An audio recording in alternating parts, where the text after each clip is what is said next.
Chapter 12. Patchwork. The adrenaline that had been fueling her determination to keep her emotions at bay for the last few hours had finally run out as Rachel parked the 4x4 at Martinstow.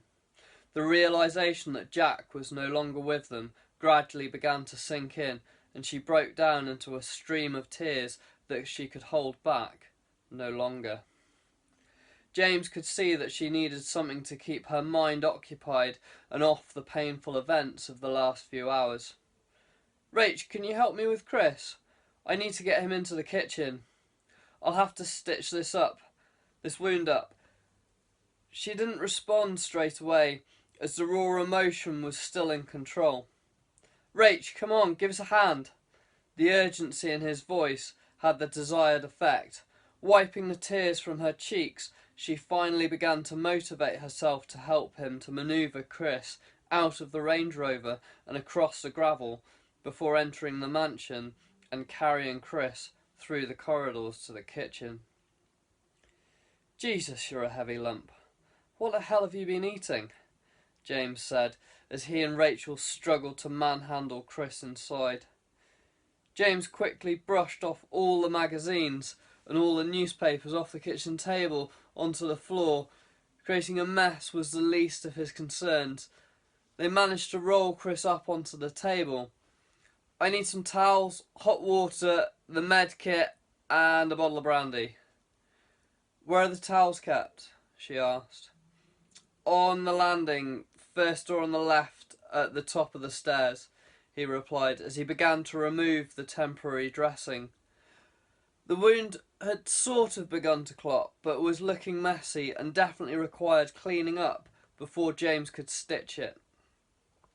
Rachel put the kettle onto the Aga to boil before going off to find the other bits that James would need to perform the crude operation. She soon returned with the towel and other bits, by which time the kettle had reached the boil. She fetched a bowl and filled it with the steaming hot water. "Right, fella, tilt your head up a sec and drink this," James said to Chris as he opened a bottle of brandy and tipped a large quantity straight down his throat, causing him to cough and splutter. "No more, no more," Chris just about managed to say. "Just a bit more, you're gonna need it.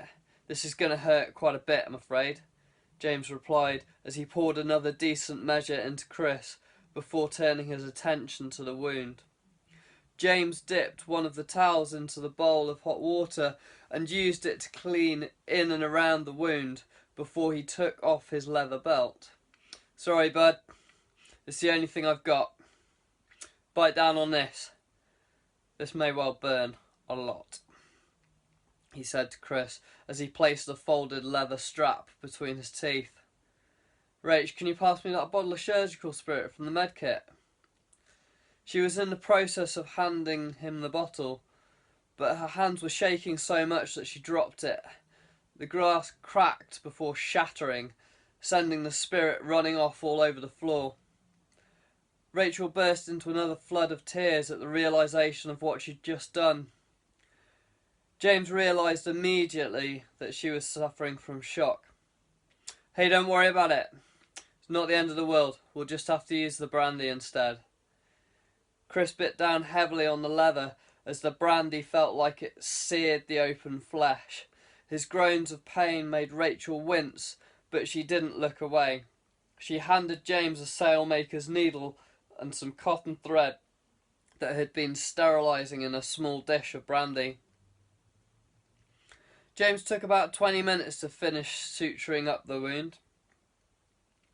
It wasn't the prettiest of suturing, and certainly wouldn't win any NHS awards, but it would do the job.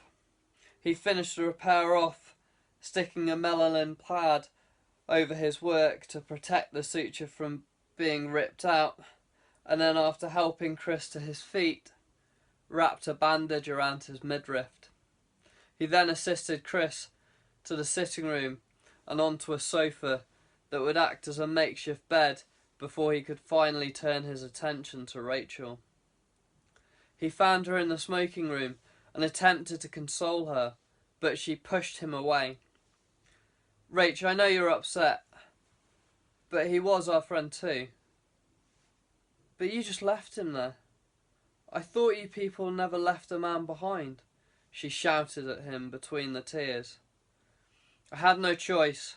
I had to think of everybody else and the book. Oh, don't play that card with me, you lot and that stupid book. Is a bit of paper really worth more than someone's life? And don't tell me it was for the greater good, because even you don't really deep down believe that, do you? I don't expect you to understand, but let's be clear, Jack knew what he was getting into. He understood the risks. If there had ever been the slightest chance of saving him, you must believe I would have taken it. At the end of the day, I had to make a split-second decision. One I will have to live with. A decision I wouldn't wish upon anybody else to have to take. I'm truly sorry that the outcome could not have been different. Maybe I don't understand, and maybe I'm angry because I almost lost Chris as well, and couldn't imagine a world without him. But right now, I can't talk to you about it, she said as she pushed past him, leaving the room. James half thought about going after her, but he decided it wasn't the prudent thing to do at that moment. The pain of the event was too fresh in her mind for her to see the bigger picture. James knew from previous experience that everybody dealt with loss in their own way, and although he would always be a shoulder to cry on, maybe now was not the best time. She needed her space, but also required a close eye, as there was a potential her shock might manifest into something more serious.